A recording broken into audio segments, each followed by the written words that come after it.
Assalamualaikum warahmatullahi wabarakatuh. Alhamdulillah wa syukurillah wa ni'matillah amma ba'dah la haula wa la quwwata illa billah amma ba'du. Anak-anakku sekalian yang soleh dan solehah yang semoga senantiasa dirahmati Allah Subhanahu wa taala. Kita bertemu lagi untuk mata pelajaran IPS terpadu melalui virtual Matsa Musa. Anak-anakku sekalian yang semoga dirahmati Allah, kita lanjutkan materi yang kemarin, di mana pada kesempatan ini kita akan lanjutkan dengan ciri-ciri interaksi sosial. Kita sudah mengetahui kemarin apa pengertian daripada interaksi sosial, itu sudah kita bahas pada pertemuan yang lalu. Maka pada kesempatan ini kita akan lihat lebih jauh terkait dengan kelanjutan ciri-ciri interaksi sosial.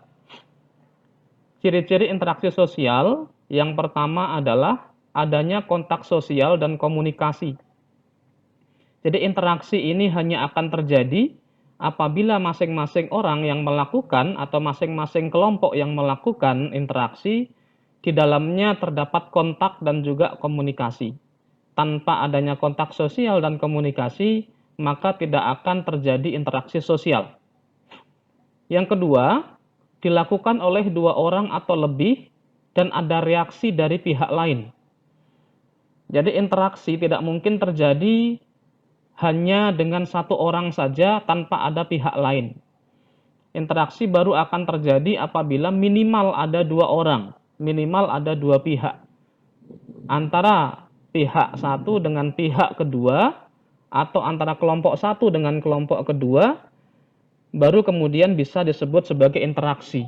Ini pun juga apabila interaksi yang dilakukan oleh kelompok satu atau orang satu mendapatkan respon atau reaksi dari orang atau pihak yang lain. Kalau tidak ada respon, maka tidak akan terjadi interaksi. Bersifat timbal balik, positif dan berkesinambungan. Interaksi terjadi, pasti ada timbal balik. Saling memberikan respon, saling memahami apa yang disampaikan dan kemudian akan membalas atau menjawab terhadap ungkapan ataupun pertanyaan yang diberikan. Ada penyesuaian norma dan bentuk-bentuk interaksi sosial.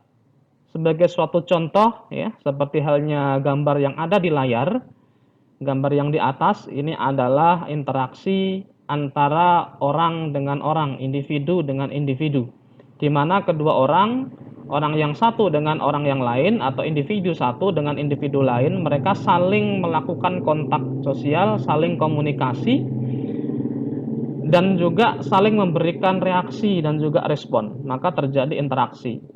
Gambar yang kedua, ini adalah di mana seorang guru mengajar di kelas kepada siswa-siswanya.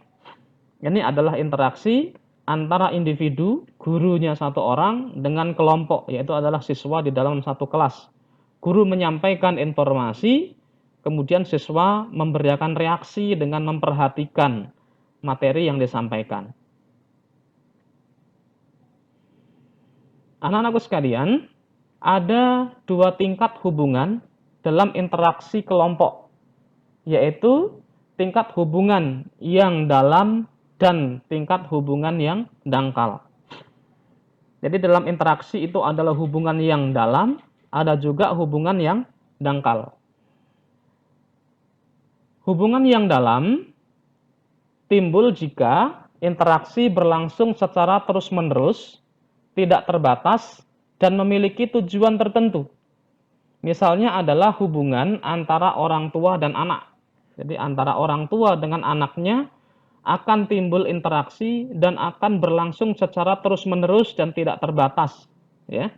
Dan tujuannya adalah jelas, orang tua memberikan pendidikan kepada anaknya, orang tua mengarahkan anaknya, orang tua memberikan teladan kepada anaknya dan lain sebagainya. Ini terjadi secara terus-menerus, ya. Karena ini adalah mereka akan selalu berinteraksi, bertemu setiap hari di dalam keluarga. Pun juga bisa terjadi antara guru dengan murid. Ya. Guru dengan murid ini terjadi secara terus-menerus dan dalam waktu yang relatif lama. Ya. dan tujuannya adalah tertentu, yaitu dengan mentransfer ilmu yang dimiliki oleh guru kepada murid-muridnya, dan juga kepada kakak dan adik, ya. Seorang kakak dengan adiknya, begitupun juga sebaliknya adik dengan kakaknya, interaksi akan berlangsung secara terus-menerus dan selamanya, dan akan memiliki tujuan tertentu, ya. Yang kedua, anak-anakku sekalian, tingkat hubungan yang dangkal timbul jika interaksi berlangsung hanya pada saat tertentu dan tidak berkesinambungan. Jadi interaksi yang dangkal ini, interaksi yang terjadi antara pihak satu dengan lain atau kelompok satu dengan lain, dan dia hanya terjadi sesaat saja. Begitu itu sudah terjadi kemudian selesai, maka interaksi pun tidak akan terjadi pada kesempatan berikutnya. Ataupun kalau terjadi pada kesempatan berikutnya pun juga hanya akan terjadi pada saat tertentu dan juga terjadi pada waktu yang sangat singkat, ya. Misalnya adalah hubungan antara pramugari dengan penumpang ketika berada di pesawat. Ini hanya terjadi ketika berada di dalam pesawat saja. Ketika penumpang sudah turun, maka interaksi sudah tidak terjadi lagi, ya. Begitu juga misalnya antara kondektur dengan penumpang, ya. Kalau pernah naik bis misalnya, hanya terjadi ketika berada di dalam eh, kendaraan saja, di dalam transportasi umum saja. Ketika itu sudah selesai, sudah turun, maka interaksi sudah tidak terjadi. Pun juga misalnya antara dokter dengan pasien, ya. Jadi ketika dokter dengan pasien terjadi interaksi, menanyakan penyakitnya apa, keluhannya apa, hanya terjadi di waktu memeriksa keluhan atau penyakit yang dialami oleh pasien. Tetapi ketika sudah pulang, maka interaksi sudah tidak lagi terjadi, ya. Atau ketika pasien sudah sehat, maka sudah tidak lagi terjadi interaksi. Ini adalah interaksi yang terjadi namun bersifat dangkal atau hanya timbul pada saat-saat tertentu dan tidak lagi terjadi secara berkesinambungan, hanya saat-saat tertentu dan dalam waktu yang relatif singkat. Nah, anak-anakku sekalian yang semoga dirahmati Allah, singkat saja materi untuk kesempatan kali ini terkait dengan interaksi, ciri-cirinya, ya. Semoga anak-anakku sekalian bisa memahami materi yang singkat ini. Kita akan lanjutkan pada pertemuan berikutnya, masih akan berkaitan dengan kelanjutan interaksi sosial.